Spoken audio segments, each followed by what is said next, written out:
so we'll get started and let's talk just a little bit about co-teaching, and let's think about, the session for today is gonna talk about co-teaching, and then we're gonna talk about how we use that with an explicit instruction model, because we are thinking about instruction.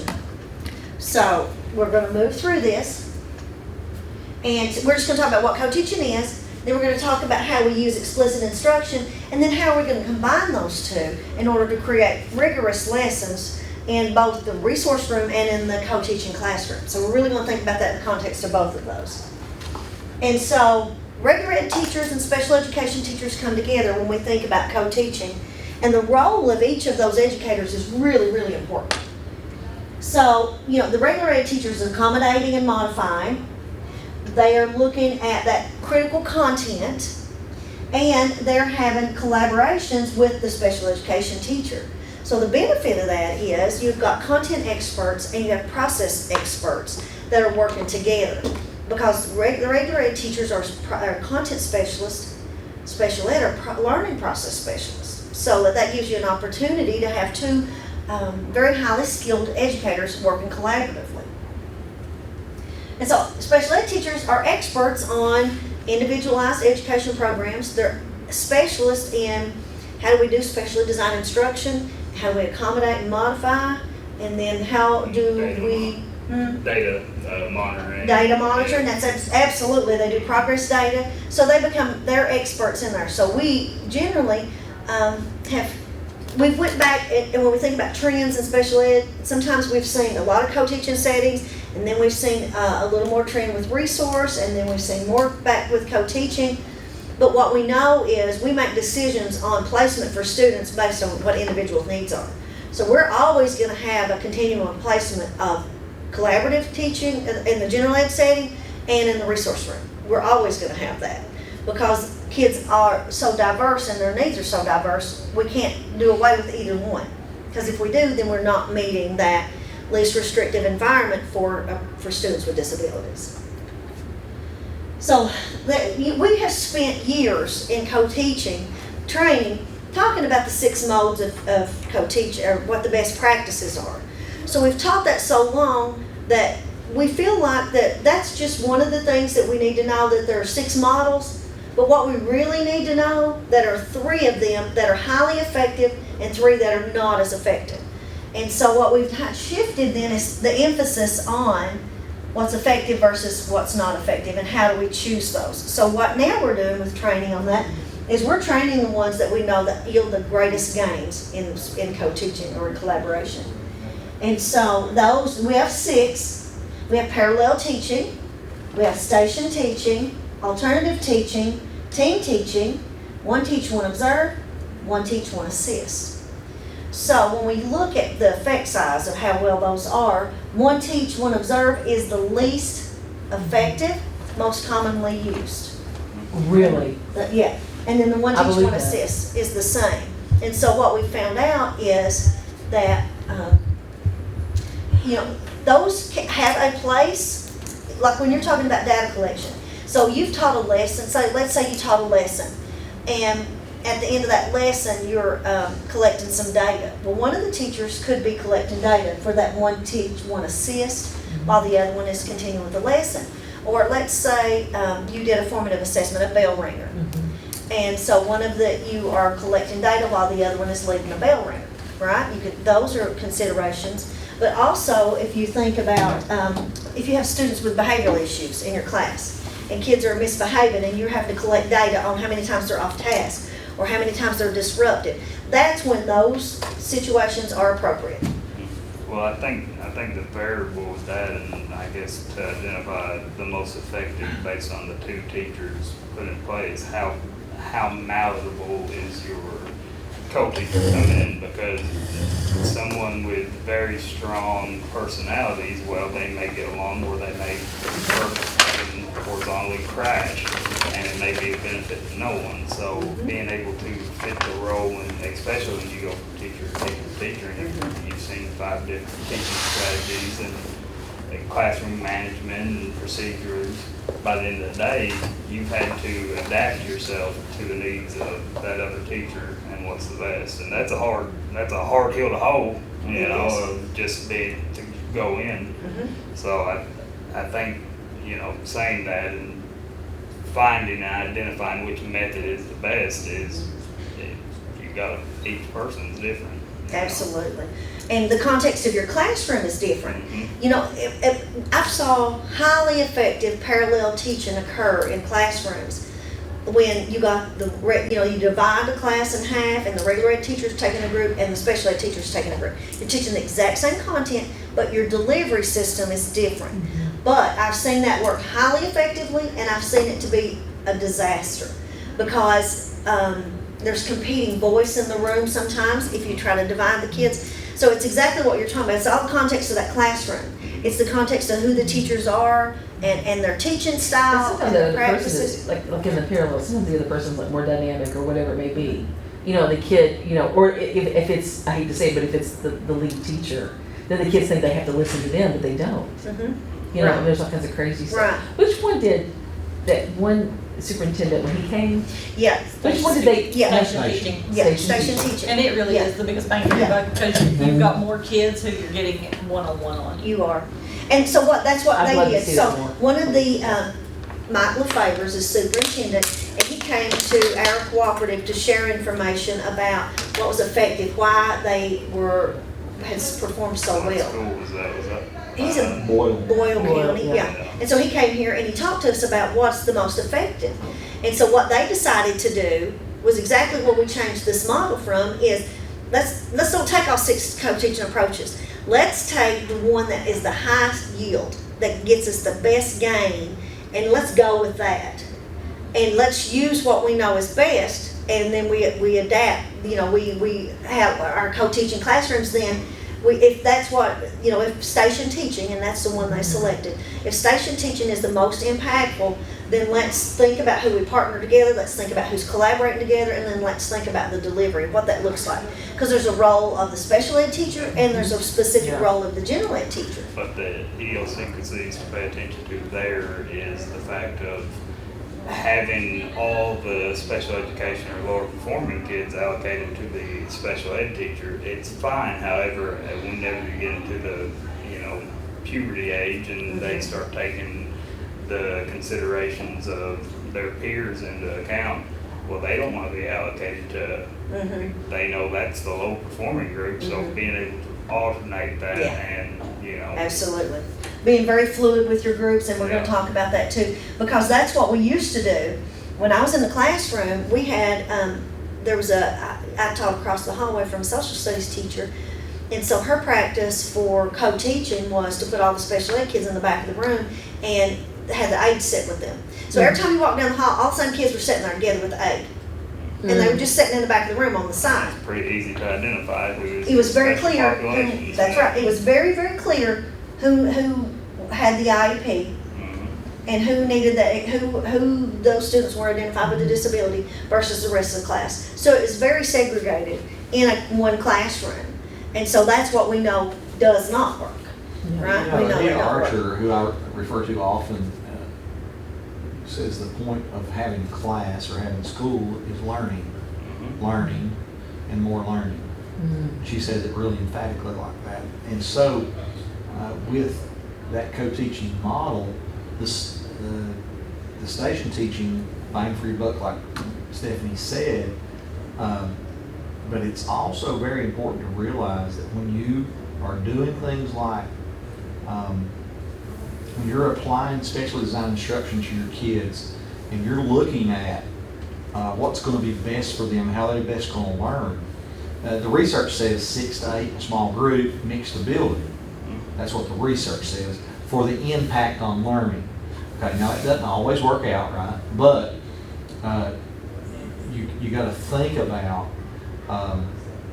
learning from one another and that stigma and all kinds of things. And teaching strategy change individual per person to person. I may, that same with the parentheses ball, open up his eyes or whatever. Well, that could, for another person, keep change flip or something like that. And being able to at least introduce both varieties of the strategies to each group of kids and not lose out on the variability of giving that to the learner, you know.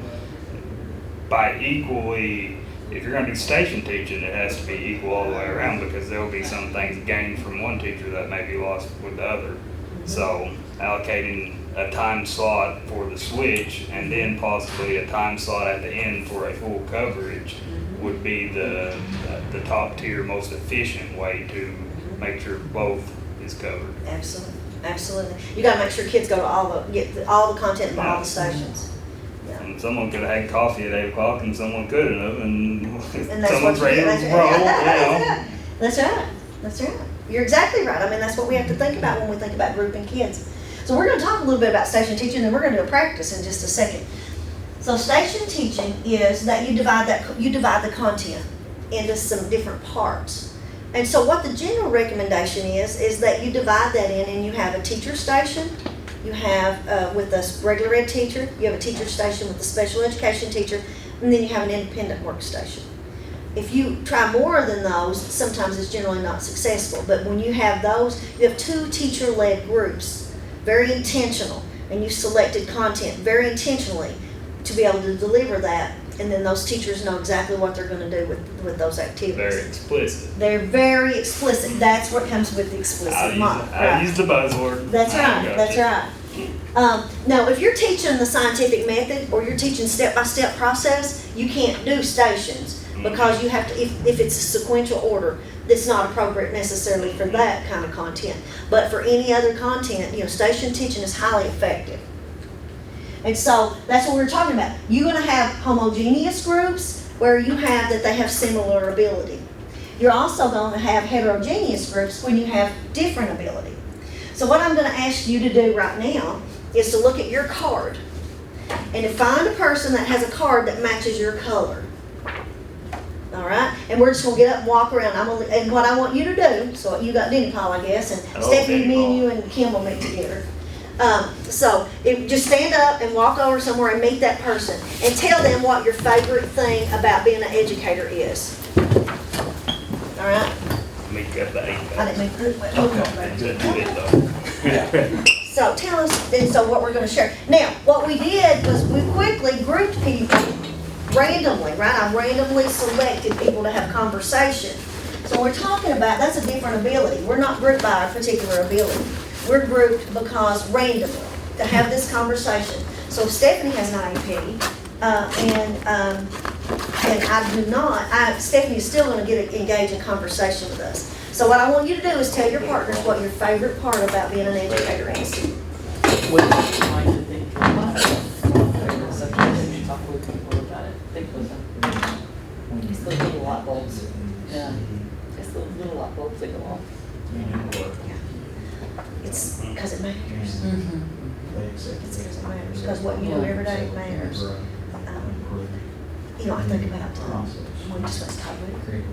He's right. That's why we do it, because it matters. What we do matters. About Nobody else can do it.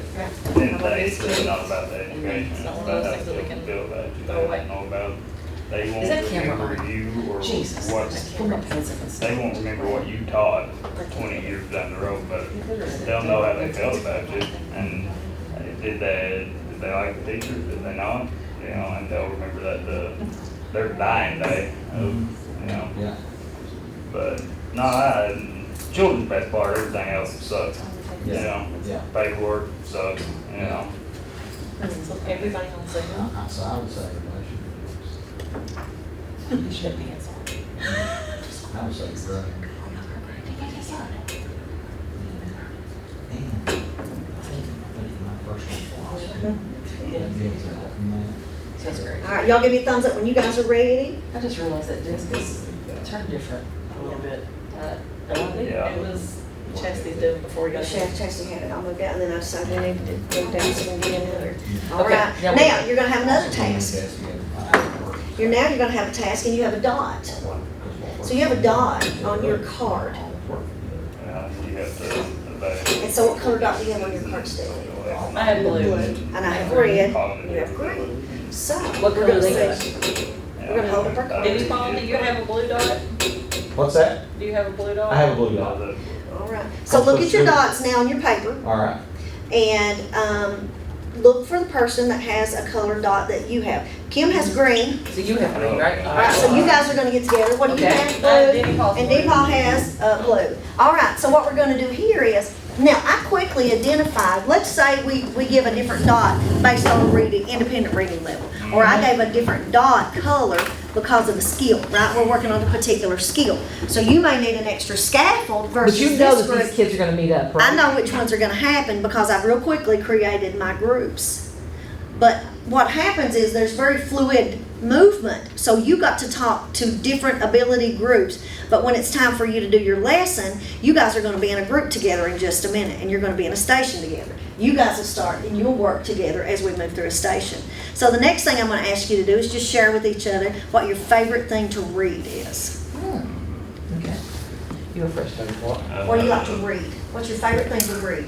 Well, Is it my mysteries? last Is it book basketball? has Mine's been fantasy. actually So if one you I'm think about it, just it's in like the truck Percy right now Jackson, is those kind of about things, it's all that good stuff. the impact of burley It's tobacco way to and the go. agricultural Right, for a little commodity and how it affected not only the socio-economic Other but than the the bubble. cultural of Okay. Kentucky, Yeah, you know. especially here in eastern Kentucky, and how that culture is still there, however, has been diminished since the buyout. Okay, that's cool.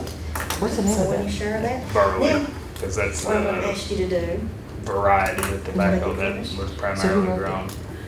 I would have to go to my direct and find out.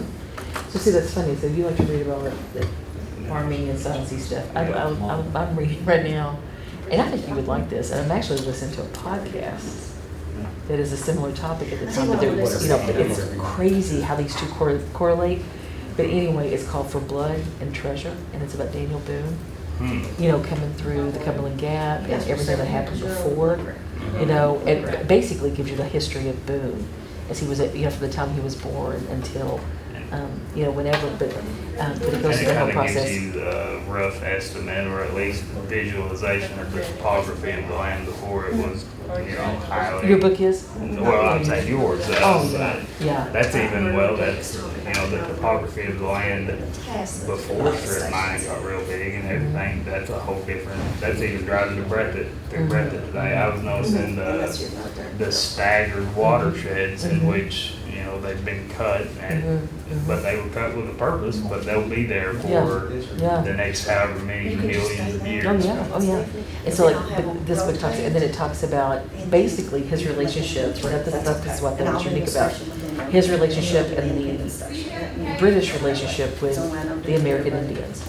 Throughout the experience of the indigenous people, and it talks about that and everyone's claim on Kentucky. It's like it obviously has a big Kentucky focus, but it has a big Daniel Boone focus and stuff. But it's been wonderful, and I've been listening to. Do you hunt and stuff? Oh, yeah. Okay, there's a guy by the name of Bear Grease. He has a podcast, and he'll talk about different things. Look him up. He has 3 episodes just about Daniel Boone, and they're about an hour and 20, hour and a half. Oh my God, they're great. Sorry. no, it's good, that's good, I'm glad to have a conversation. Okay, based on the grouping, you in front of you have a tent, and that's your Yes. group, so you're the green group, right? And I Yes. grouped Oh, you, yes, why? yes. Why did I group you? We need help with a skill. Okay, maybe you need an extra scaffold, right? So you Yes. become the green group. You can decide what the green group wants to be. You may be the money, Okay. you might be the money bearers or whatever. All right, you guys are gonna be the blue group. I like it. And then another group, and then other group is gonna be the red group. So I really quickly was able to have kids engage in conversation, but then shift back out and then go into based on skill or ability. So now what we're gonna So the do, things you give them, just ask a question, the things you give them to talk about before they engage in it, like you've been giving us teachery or, but you would choose a topic that would relate to that class. yes, I might choose something with social studies. Could If you I- give them like an image to look at in between the time? Absolutely. Or anything? You could have an image and let them talk about it.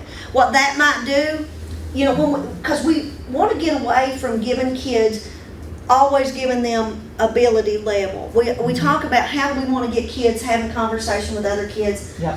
to see exemplar models. So let's say you have all kids a picture and you randomly, they were assigned a picture. Everybody can have conversation about that, right? All kids can have conversation about what they see and perceptions then, right? But when you give them a task of reading some text, then they may have to be in a different group because of their text level, right? Or the scaffold, or you may have to give them an audio version of that text, right? So you're very intentional how you group kids. But you give them opportunities to talk to those kids who are above grade level, who are at grade level, and then those kids who are below get to have those conversations with everybody. And Very provide inclusive. Multiple means of representation. Multiple means of the representation. same That's subject right. matter, yeah. That's right. So we're gonna spend about 3 minutes, and I'm gonna set a timer, and we're gonna say you guys are in a station. And we're gonna simulate that we're working on teaching a lesson on main idea and supporting details. And so I've chosen a piece of text, and we're all gonna work through this text. So they're gonna be working on main idea and supporting detail, but we're all gonna be working just a little bit on vocabulary, right?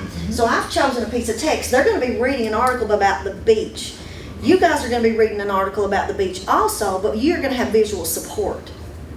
And so when our time is up, then you're gonna rotate to the main idea station, and then you're gonna come to Independence Station. So everybody's gonna visit stations as we go around. And I chose the text, the beach, I just felt like that's appropriate for summertime.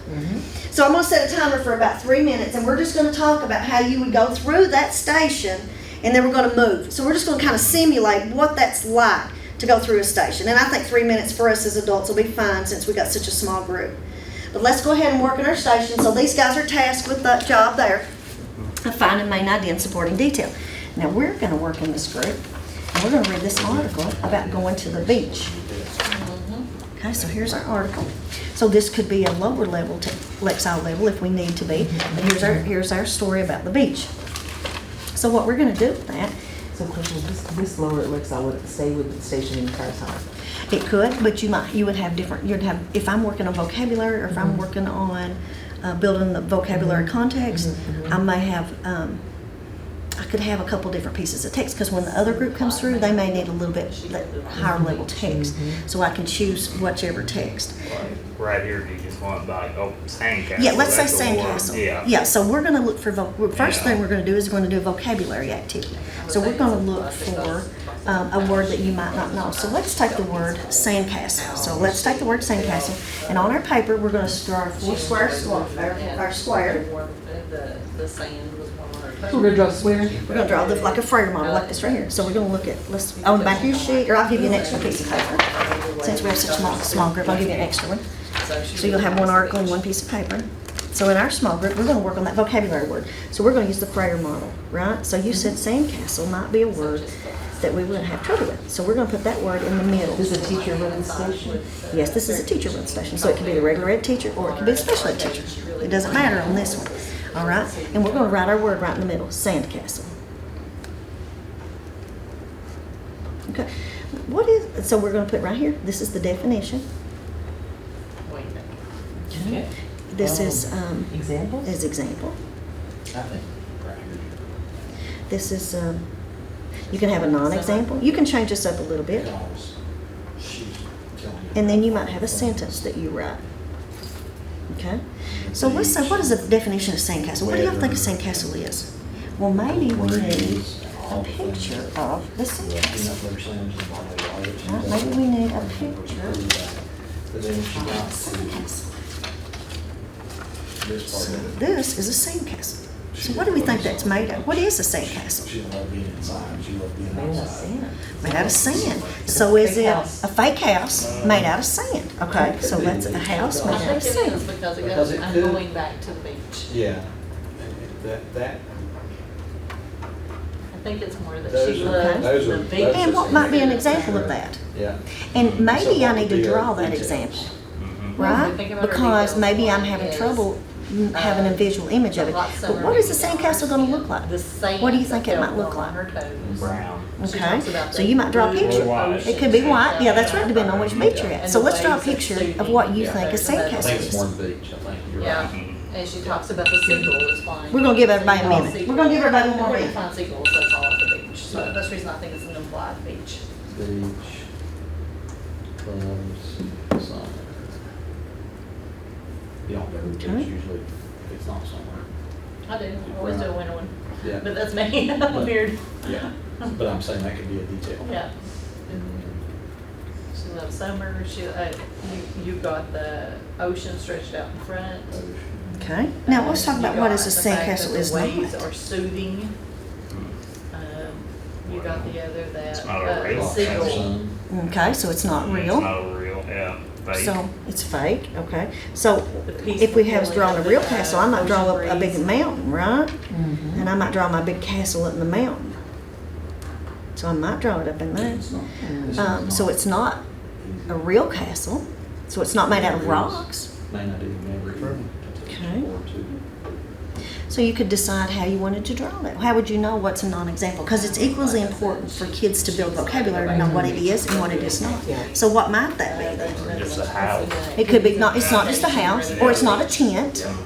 It's not an umbrella, So that's. right? It might not be a beach umbrella. That's not a castle. I'm drawing my beach umbrella on the beach. And my lounge chairs.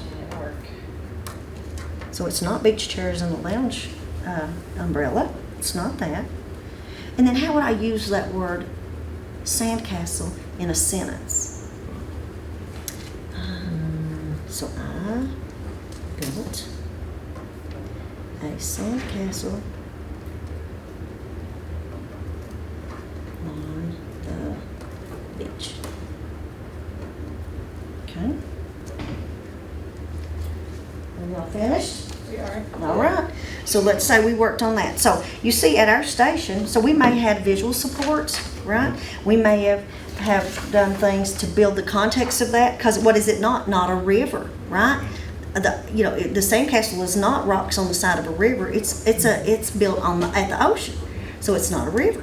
So we build the context of that, and we help kids to see that. And so we might use different images or Well, and research. you've drawn too. Yes. And they put pen to paper, that's kinesthetic, that's Yes, gonna come out of that's their right. imagination. They give a Yeah. visual cue for those kids that helps them organize their thinking.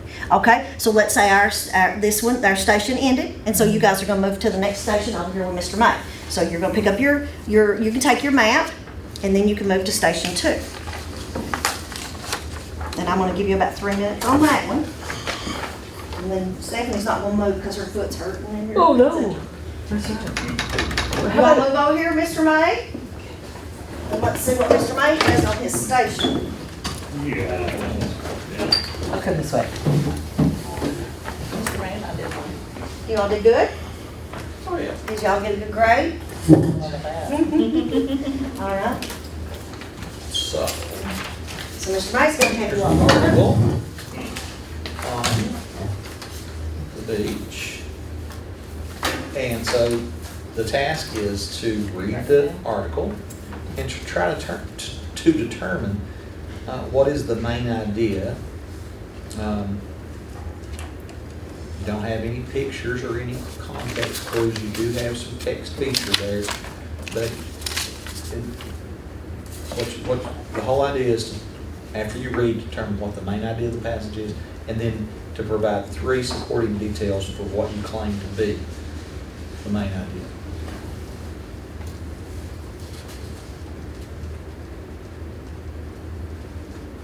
Now, this one is a 4th grade or 3rd grade text. What you all just read a minute ago was a 2nd grade text or a 1st grade text, right? So I mixed text. That's an opportunity to mix text in based on what students are able to read independent.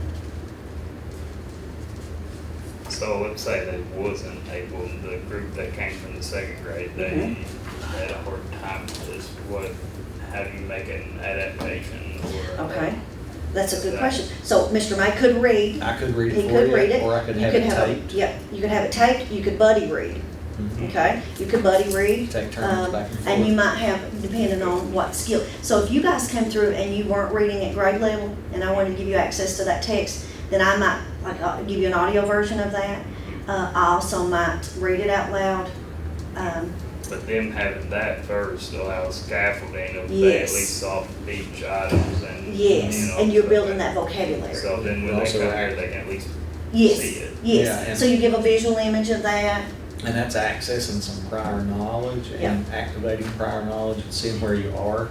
A lot of times in that first opening of a lesson, you want to really, really like check for check for where the student is. Yeah. You might even give them a little bell ringer, Mhm. you know, and assess them on something that's going to dive them into that story. And so that goes a long way in determining what level of support you're going to have to provide. So you allocating the different stations to each group, Mhm. knowing that, and you known that that is a more basic text for your Yeah. logo group. They need to go to that first for sure. Right, you're very intentional about everything you do when you organize small groups like that, yeah. So is the main idea Jessica likes the beach better than going out and doing anything else? That's like she went to the arcade. Well, why don't you guys have a discussion about that for a What's your second? opinion? See what, yeah, and did you identify, did you identify supporting details? Were you able to come up with what the supporting details were?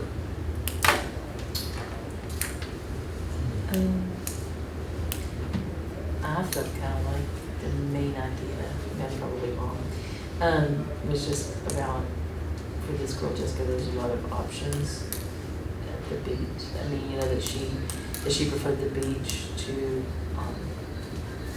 going to the arcade or anything like that. That she liked the heat, the temperature, and all that kind of stuff. The blast of icy cold air conditioning and like that. Mhm. It's dark, arcade, and the only lights are the flash, which hood or heaters. Yeah, and she actually,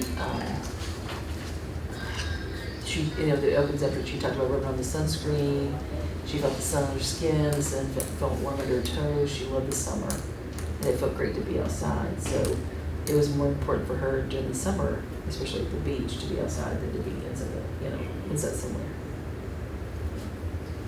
And that's a complete opposite, view of what she had bad and what she had good.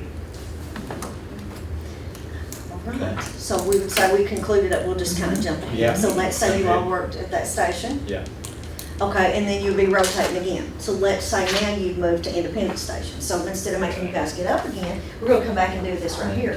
So what we're gonna do is I'm gonna share. I really did pick a good word in that first one, sandcastle. You did. Yes, you did. You did. I backed you That up was a there. good one. You Yeah. did. I appreciate you. I appreciate you. So now we're gonna do this right here. Let's see which are, yeah, right here. So look what we got here. So this is gonna be your Independence Station. Let me just show you this from up here on my computer. This will be easier. So let's say you guys moved to Independence Station. All right, and let me show you what we do here at Independence Station. I'm just gonna show you it for the whole group to see. Okay, so I have this ready. Oh, good Lord. Why is the internet out? It's not. Flash gone. Are you on the Quebec staff? Yeah, but it just kicked me out. Okay. Let me go back. Sorry, guys. All like best laid plans of mice and men who get here. Okay, so we're gonna go right here. So we're gonna look at the article.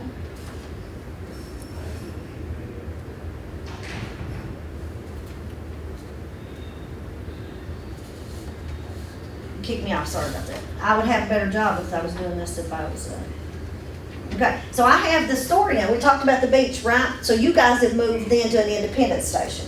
So here on our Independence Station is you're gonna be working through this, but what you have then is a copy of the beach. Going to the beach on weekends. Going to the beach is lots of fun. You can swim in the ocean. You can play in the sand. You can run around, or you can lie down. The beach is made of sand. It feels funny between your toes. You can dig in the sand. You can even build a sand castle. The beach has seashells. You Question to can find interrupt shells in the sand. the riveting Some are commentary. small and gray. Yeah. Others So, are big and In colorful. the regards of our It's teaching fun to methods for search for pretty co-teaching shells. At is the beach, the parallel ocean water teaching viable for someone who has almost an equal footing and I guess Yes. knowledge base Absolutely. with your other professional endeavor. And as long as you attempt and actively do not undercut, because that's the thing of you don't want to make the other professional in the room feel like they are not as, or not as, their point isn't as important per Mhm. se. So I guess my question is there, if you have that ability, would you put in all the different methods of, okay, today we're station teaching, or would it be a set, okay, on Tuesday, Thursday, we do station teaching, all Yeah. that, and get them used to it? I just didn't know if you could variable. If You it- can, You know, but in some teachers' rooms, of course, like I Yeah. said, I'm a malleable person. I can get along with anybody. I can hop into a room and, okay, I can read of, can I throw in input without feeling, and some people cannot, so. right. I guess being able to talk or have a PLC or something in regards to address that issue before and identify which method's gonna work the best for me and you in a way of non-confrontational or non-problem. There's some districts that are really doing this from the top down. They will do personality tests. Mm-hmm. And then there's also the assumption that the regular ed teacher in that classroom is going to be the standard specialist, and you're going to be the strategy specialist as the special ed teacher. And so you have to kind of work that ground out. If you're brand new, that all those kinds of particular things have to be professionally discussed and planned and worked out and that kind of thing. So, and then you have to also ask yourself, this may be my preferred method, but what's best for the kids? Yeah, and me coming from this will be my 4th year actually co-teaching with, and like I said, I can hop into anybody's room. I have 5 different rooms, 5 different atmospheres of being able to personality types and identify what can be done in this room and what can't be done in the other, and that is a stark problem in which either you are able to parallel teach with efficiency and can reinforce the lesson and curriculum, or someone is, like you said, one not even assist, one just feel like they're an aide instead of a professional. This is coming from a man who has no special education certification to his name as of yet. I have a double degree in agricultural sciences and education and master of teacher leadership. I'm just now picking up my post-baccalaureate certification. So this is coming from someone who has no formal background nor training of that subject matter. So it's a very, very hard thing to even ask someone who has a bunch of experience co-teaching, because they're set in their ways. They do not have any malleability nor neuroplasticity to change their pathways of how they do things. They are set, and I think that is a stark issue, that telling someone to go co-teach, you can have rubrics and you can have guidelines and checkpoints to achieve, but it really takes the individuality of each person to make a success. And you can't just pair 2 random teachers and expect it to work. Yeah, that is an actual administrative, thought out and intentional act to put the 2 together. Yeah. And everything you said is exactly on point. One thing I would say is choosing the co-teaching strategy also lends to the standard and the lesson and the skill or strategy that you're teaching, because sometimes station teaching might not be appropriate as parallel teaching. And so that's the other thing, is if you you want to be fluid enough to use the ones that you need. And we're going to look at parallel teaching and alternative teaching because they all have a place and a time to be used. But for our purposes for today, but you're right. The other thing is I've talked to principals about what do we do to make sure that we have good co-teaching teams together. How do we pair them up? And so we look at people's backgrounds, their areas of expertise as special educators. We also look at groups that collaborate together. And so I've talked to principals around our region about how do they do that. And so some of the things they do is classroom observations. They come in there, they meet with teachers, they see who are working together very collaboratively, and so they pair them up based on that. So you could make mistakes and But the not have problem them. there is, typically, especially in education, once something is set, it will be set for the end of the year. So it's hard to do observation 9 weeks Yeah. into it, and you can't make a change That's really, because that's Yeah. a big adaptation not only to the classroom environment. So then they're committed into a bad situation, or not ethical. EFFICAL, it's not going to be the top efficiency for student learning. And that happens. And I think, like I said, I think co-teaching is if done correctly and paired correctly with two individuals who have mutual respect for their opinion of each other and their knowledge base, it can be very successful. If not, it's a bad ordeal, It is. because And you're some of the committed. things you'd have to be as a school leader is to be able to accept that and know that sometimes you may have to change folks around. I mean, that's part of that too. You may have to pair people differently, but you can't wait till the end of the year, but you're gonna have to look at, as leaders, we have to be able to adjust. Yeah. And as school personnel, because nothing is ever just the way it is, right? We always are gonna encounter situations, and it would be a little easier to move around special education teachers than just to change your whole master schedule, right? So there's opportunities for that, absolutely. I'm gonna skip through this section here to get over to this other part, and we'll come back. But what we're gonna do right now, let's talk about, so we talked a little bit about station teaching and then parallel teaching. There's two big pieces with that you have to divide that content. You divide the group into two, but you have to teach the same content. But both teachers are teaching it, and they are allowed to teach that a different way. So there might be times when you need to do it that way. So I saw a group, one time they were working on calculators. So they were showing them how to use a calculator in one group, and then the other group was not using the calculator. Well, they would eventually flip, and so that kids get both content. But some of them and the calculator was allowable use on that, so they were modeling it very different. The benefit of parallel teaching is that you take both teachers and you divide the teacher-student ratio.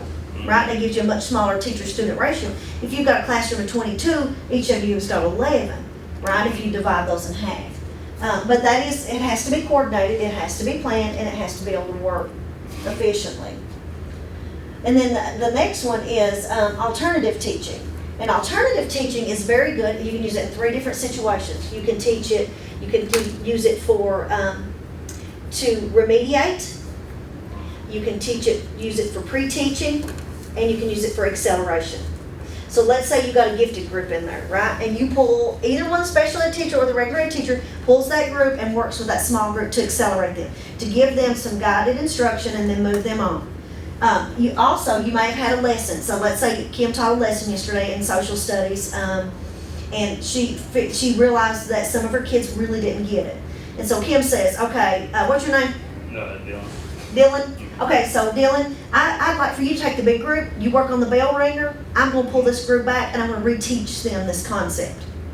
All right, so that's what Kim's gonna do, or vice versa, in that alternative teaching setting. And then you could use that, again, that would be your remediation, but then let's say you know that kids are gonna struggle with the word constitution, or they're gonna struggle with, what's a good social studies word that kids might have trouble with? Rule of law. Rule of law. So let's say, one of you are gonna go ahead and do the bell ringer. Or federalism. Federalism, okay, so let's use federalism. So let's say federalism is one of the words that you're gonna be talking about in your lesson. Well, you know that there's some kids that struggle with that content vocabulary.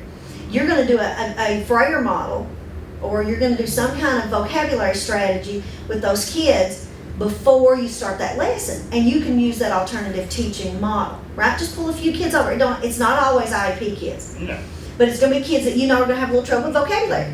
And so you pull those kids back. And if you did need progress monitoring, You can do it with progress. So you said remediation, enrichment, and Pre-teaching. pre-teaching. Pre-teaching. So if you needed to pre-teach some concepts, then if you needed to do a little word map for them, right? Or if you needed to do a word web, or you needed to give them a picture to build a contextual background. Let's say that kids have never seen the ocean.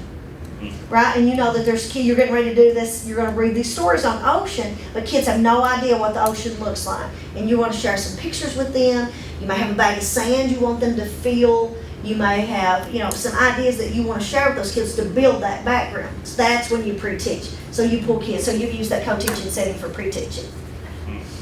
And so those are the most effective strategies. When you think about the overarching theme of co-teaching, those are the most effective. And I said, a few times that you can use them for data collection. There's a few times you can use some of the other strategies, but these are primarily, like from now on, as I roll this out, I'm gonna say, choose from those strategies. Now, you may not have to do you don't have to do that same one every single time. And if your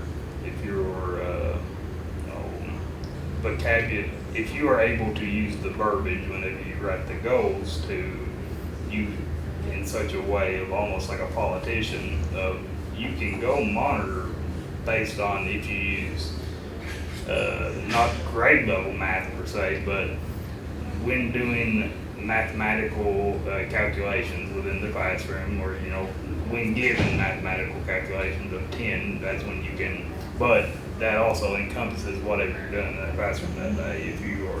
But writing, you gotta use the sight words, well then you absolutely have to pull them and do that on those things. So it comes from that baseline too, of how are you gonna write And what's goals. the skill you're monitoring? Mhm. Right, absolutely. Because you're always gonna funnel that down to write an IEP goal around what skill it is.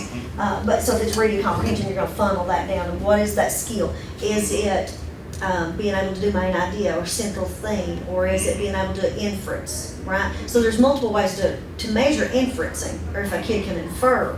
There's multiple ways that you can do that, because as they rotate through stations, they're gonna be using that skill of inferencing, right? If you're gonna be, Sandcastles, well, they Yeah. didn't know They what had that to word infer. was, and they based on that would be right. images and. So you have to think, yeah, and so you can kind of see where kids are going with that around that skill, absolutely. So the next thing is we're trying to figure out how we merge two schools of thought that we know are highly successful. When you think about explicit instruction, the first publication of this was in 1970. Dr. Anita Archer, and I put a link to her website in here, but that's Dr. Anita Archer, and she's published this work around explicit instruction in 1970s. Right, so it's still the same practices we're using today. We have advance around 10 or 15 years later, we have Dr. Marilyn Friend who's talking about how do we do this collaboratively. So how do we bridge what we know works in both of those settings to really have the most effective instruction in our classrooms every day? And so we'll talk just a little bit about it. But so the belief is good instruction is good instruction for everybody. We always have to focus on the learning and the pedagogy. What is it that we're doing with kids, Everything needs to be simple and predictable. And we want to simplify things and make those things. So what Anita Archer says in explicit instruction is we have to be able as teachers to discern between what's the fluff and what's the stuff, right? When I was a teacher in fourth grade, my favorite thing was to teach Tales of the Fourth Grade Nothing and use that story. And we did dioramas and we did all of these creative things. But part of that is I missed the skill. What were they doing with that skill? Maybe I should have talked about character, how they developed over the course of a text. So you can teach as hard as you can teach all day long and still not be getting to that focused skill. And so that's what we're talking about with the big idea. Now, thinking about in a co-teaching setting, thinking about all those kids that we got that are kids that are behind, plus our IEP kids, we have an urgency to teach the stuff and not the fluff. Right? So we prioritize that. And so this method, by merging those two schools of thought, allows us to really focus on an explicit way we teach, and then our delivery system, and we plan that way. So if we plan as co-teachers to design and implement and deliver lessons that are very explicit, we are getting those kids. So it's really helping all of us, and it's helping all our kids. Because you're helping the lower ones move their baseline level up. That's right. To be able to at least closer. It is not just a total gap. I mean, COVID has been a that's right. damn brutal thing with that. Yeah. Sounds great. There's no multiplication way. You can't teach fractions or anything like that. So right. So that's right. You got that allows you to close those gaps, because we do have lots of gaps. COVID is one thing that certainly presented us with gaps, but using this effectively, you can really make a difference for kids because you are really able to narrow that down. And you've got two professors, highly qualified professionals. And so we knew that we had to shift from that if you are a special education teacher, you're highly qualified, and so you're not just copying papers. You're not just walking around. My favorite strategy, and especially to talk about, is I worked with a colleague that he had the coffee drinking strategy. I tell that, but he carried his coffee around, and all he ever did was just point at what kids were not doing right. It was certainly That's wasted just a negative reinforcement. knowledge. Yeah, and there was a lot of skill we were missing out on with that. Did you want to say something? Well, I was going to just measuring myself a little bit. Yeah. Was it, Johnny said that one more meeting, easy now. Easy Yeah. now. Yeah. So I easy now myself. Yeah, okay, all right. Well, I'll just kind of keep moving just a little bit through, but this presentation is here. But what Dr. Archer says is that we're explicit in every lesson we plan. And you know, that's very difficult. But if we get in the groove of planning our lessons with this model in mind, then we're gonna be much more efficient. And that first one is, what do we do in the opening of our lesson? We get the kids' attention, we may use a hook, we preview what we're gonna teach them. Then we have the body. So if we're teaching a fact, we're gonna have them to do a skill or strategy. A fact, we're gonna teach them how to do that. We've got a little method for that. If it's a skill or strategy, we're gonna use the I do, we do, you do model. And then if it's vocabulary, we're gonna use a vocabulary instruction strategy like we just used. And then we're gonna close that lesson. All right, so we're very intentional, so explicit instruction is systematic, and I'm gonna move on because it's getting close. Is that okay with y'all if I just kind of move on? It's very systematic, very intentional for everything that we do. And we always review, we give kids an opportunity to have the information. We do it in small steps. We give them opportunities to practice, we give them feedback, and then we give them independent practice. And you all have these in your handouts, and again, you have this presentation. So here is the structure of a lesson, and I'm gonna let you all practice a lesson really quick before we close out today. So that's why I'm pushing through here. It's All funny right. because I actually have that 1970s book, Explicit Instruction, by God, for Morehead State, Sherry Stokes. You pulling up the guidelines and the rubric,